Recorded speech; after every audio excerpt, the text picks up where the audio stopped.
It all started when I was 6 years old. I was in school. It was the middle of a reading lesson, and I needed to pee. Badly.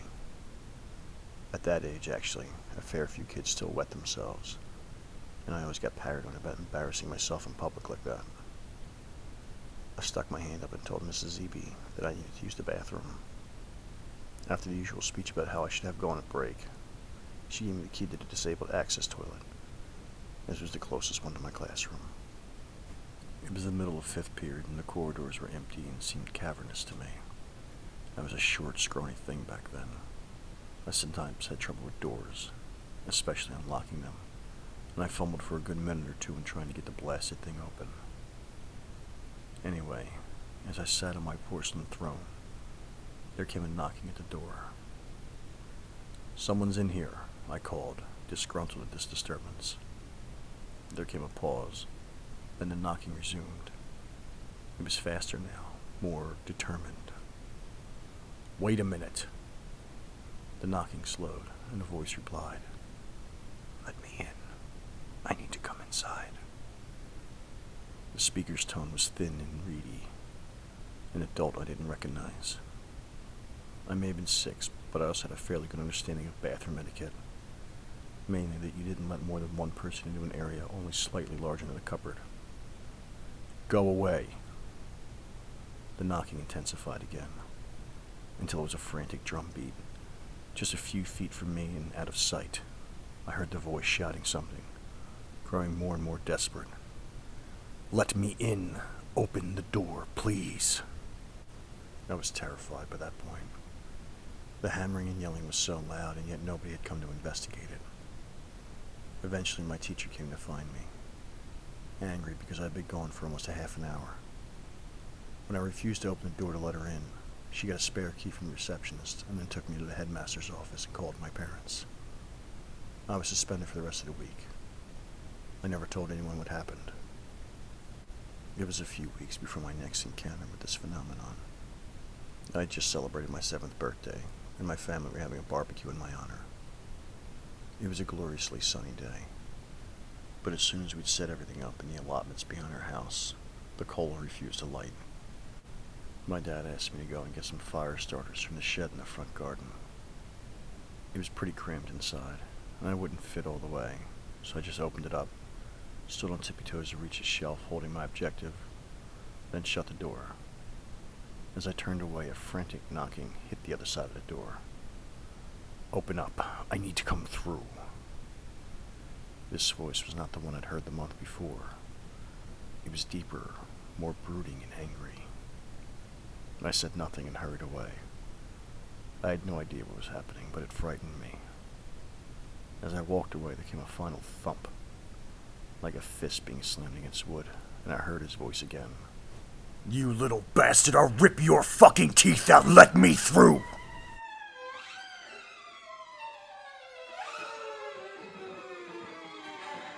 As you might have guessed by now, there were a lot of these voices.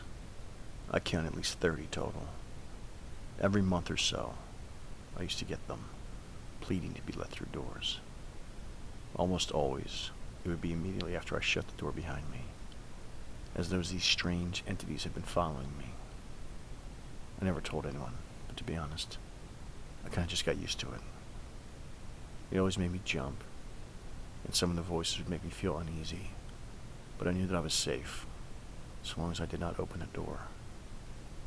Some of the voices I got used to the extent that I even named them. There was one which always used to appear at my front door at home. We have frosted glass, and I could see a silhouette of an average-sized man wearing a cap of some kind. He never spoke, but occasionally pushed envelopes containing blank pieces of paper through the letterbox. I called him the postman. He was one of the more unsettling ones. If I tried to speak to him, he would look up sharply, then begin knocking.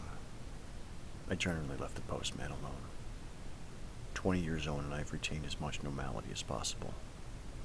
I have plenty of friends, and I even have an on and off relationship with a girl I met last year. Not bad for a guy who wakes up in the middle of the night and listens intently to noises you can't hear on the other side of the door. Yeah, my buddies think I'm strange and kooky, but they put up with it. They're all great. I'll miss them. You see, things have started to get strange. Well, stranger than usual, I suppose. 3 weeks ago, I woke, sweating and crying, though I do not know why. My dream had been, from what I recall, fairly normal, when a huge shadow had abruptly fallen over everything. Literally the second I opened my eyes, there came the knocking at my bedroom door. Not just normal knocking, though. This was truly frantic. "Who goes there?" I yelled. "Please, help us," it replied. I was surprised. It was the sadistic, angry voice that I remember from my father's shed on my 7th birthday. But it seemed genuinely sincere. There was a pained tone to it, too, as though the speaker were grievously wounded. I actually found myself pulling back the sheets to get up, but I hesitated. I had never before been tempted to open the door. I suppose, as a child, I had so rigorously drummed into my head the idea that whatever lay beyond was evil, that it was just common sense.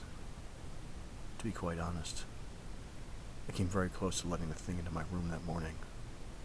I held out in the end. It got worse. Just 2 days later, I was in my local corner shop. I just paid for a bottle of milk and a newspaper when a great force slammed against the shop door. Simultaneously, a voice began screaming.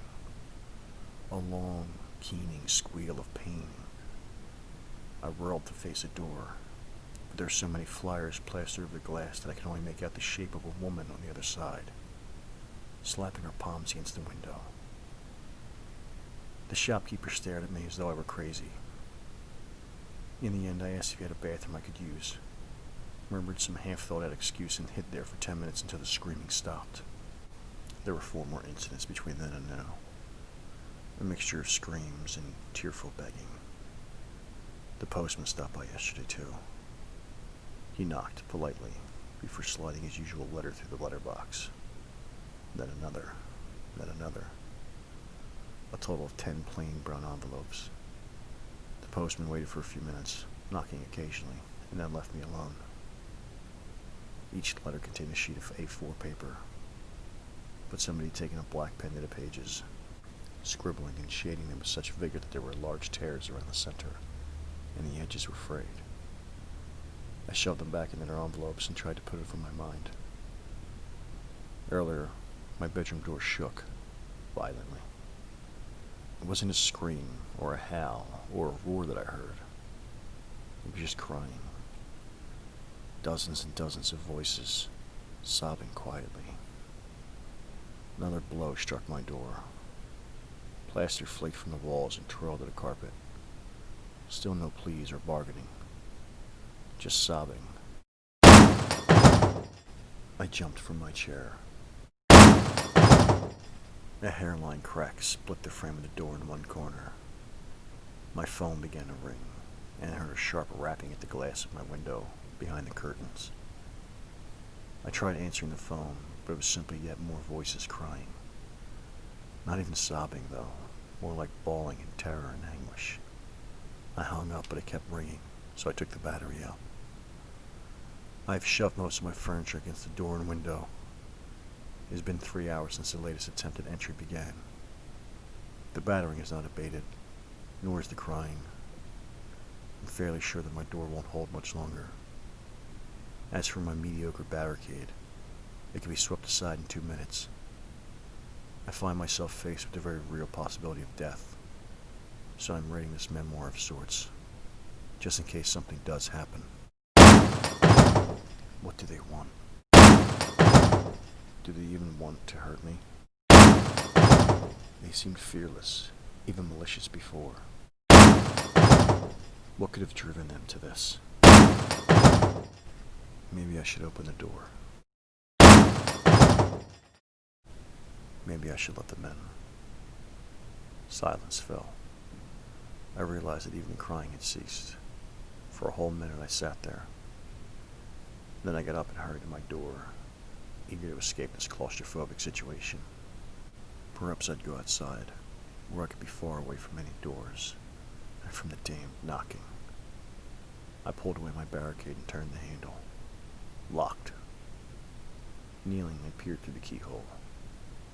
Beyond my bedroom door was not the corridor that I remembered, but another room.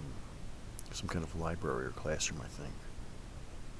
It seemed unoccupied, but for one kid, sitting and reading with his back to me. I banged on the door. Hey kid, let me out, okay? He glanced over his shoulder. Yeah, over here. Could you open the door, please? I can't. I'm in detention. I'm not supposed to talk to anyone. Go away. He turned from me. Confused and exasperated, I began to stand up. A loud bang shattered the silence once more. I realized it sounded like a fist being pounded against glass. My window. I heard it again, but this was not the frantic knocking of somebody wanting to get inside. This was not even an attempt to break in. Whatever was beyond the curtain and glass knew I was inside. It knew I was frightened. In the most predatory and sadistic way possible. It wanted me to be afraid. I turned back to the door and began hammering on it, frantically. Hey, let me in, okay? I really